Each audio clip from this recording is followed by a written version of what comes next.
Téma vysťahovalectva z územia dnešného východného Slovenska do Severnej Ameriky na prelome 19.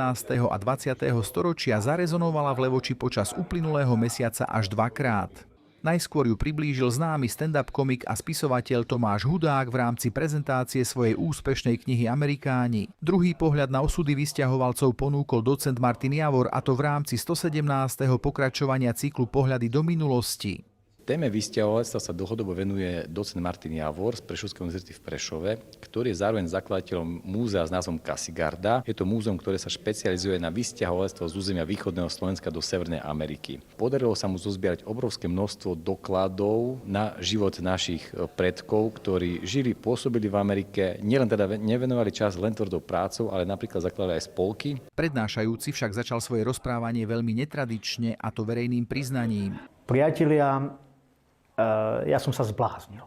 S dávkou vtipnej nadsázky tak docent Javor opísal svoju cestu k založeniu projektu, ktorý sa dnes radí medzi unikátne počiny v rámci celého Slovenska. No, ale ja som sa zbláznil. V tejto krajine sme založili súkromné múzeum vysťahovalectva. Múzeum Casigarda sa nachádza v Michalovskom okrese v Ťahyni, miestnej časti Pavloviec nad Uhom, v autentickom prostredí historického domu z konca 19. storočia. Dokumentuje silné príbehy našich predkov, ktorí odišli za oceán. Vysťahovalectvo, emigrácia je skutočne bytostnou súčasťou slovenských dejín. Tretina slovenského národa sa vysťahovala do Severnej Ameriky. Podľa najnovších našich výskumov. A zo Spišskej stolice to bola skutočne takmer tretina všetkých obyvateľov sa vysťahovala preč. Dlho sa nevedla evidencia o národnosti tých ľudí, ktorí emigrovali, ale v roku 2000 sa 2 milióny ľudí v Amerike hlásilo ku slovenským koreňom, čo je obrovské číslo. Skúsený historik v Levoči ozrejmil aj hlavné dôvody masívneho vysťahovalectva. Hlavným dôvodom bola samozrejme sociálna situácia, a potom skutočne začiatkom 20. storočia to cestovanie a vycestovanie za prácou bola móda. Určite tá módnosť a taký ten trend zohrával svoju úlohu. Dôležitú úlohu pri masovom vysťahovalectve zohrali aj lodní agenti. Áno, každý región mal svojho agenta, rôznych lodných spoločností, ktorí lákali ľudí za oceán. Samozrejme od každého človeka, ktorého presvedčili, mali finančný obnos, takže preto sa veľmi snažili. Dneska by sme týchto agentov nazvali šmejdi. Niektoré metódy boli až za hranou. Tak ako mu to povedal agent spoločnosti Missler, že Amerika to len tu za Popradom. Množstvo zozbieraných artefaktov od historických výtlačkov slovenských novín v Amerike až po hlasy z minulosti zachytené na nahrávkach detailne dokumentujú, ako žili naši predkovia za veľkou mlákou. Mapujem jednu časť slovenskej emigrácie, alebo jeden fenomén slovenskej emigrácie, priatelia, ktorým je alkoholizmus. Neviete si predstaviť. Hovoríme o konci 19. a začiatku 20. storočia. Íri, ktorí, viete, že chlastali neuveriteľne, hovorili, že so Slovákom od piatku večera do nedele rána, keď ide do kostola, nie je reč.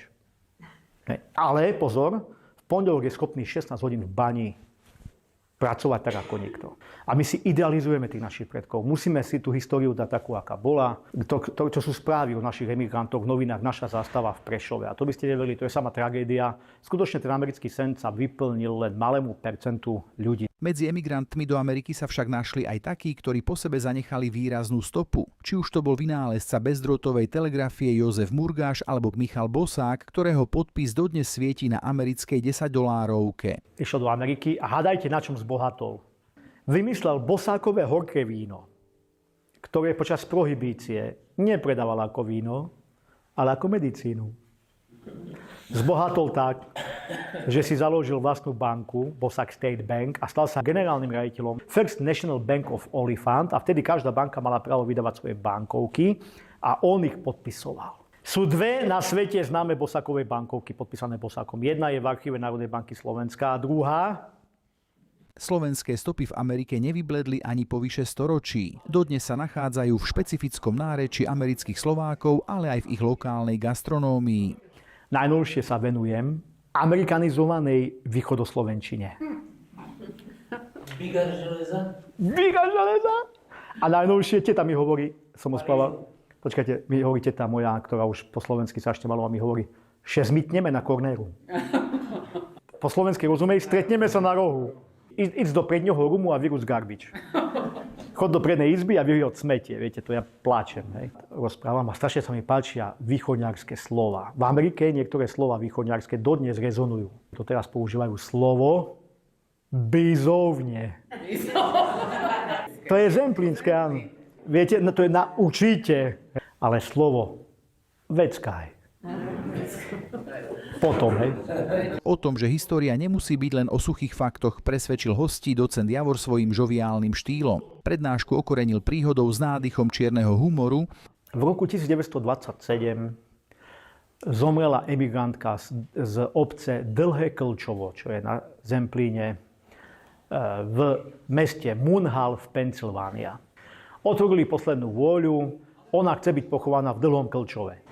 Poslať telo bolo veľmi komplikované, tak dali teda pani na kremáciu a popol poslali poslať do Dlhého Klčova. Ale v Dlhom Klčove otvorili balík z Ameriky. Táto jaké parádne kakao z Ameriky nám poslali. Upiekli koláč. Skutočne je to pravdivý príbeh.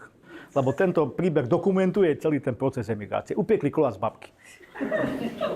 História vysťahovalectva nie je len súborom starých dátumov, ale mozaikou živých a silných príbehov. Ak vás osudy našich predkov zaujali, ich stopy môžete hĺbšie objavovať priamo v expozíciách Spišského múzea alebo sa vydať na cestu do unikátnej Kasigardy v Ťahyni.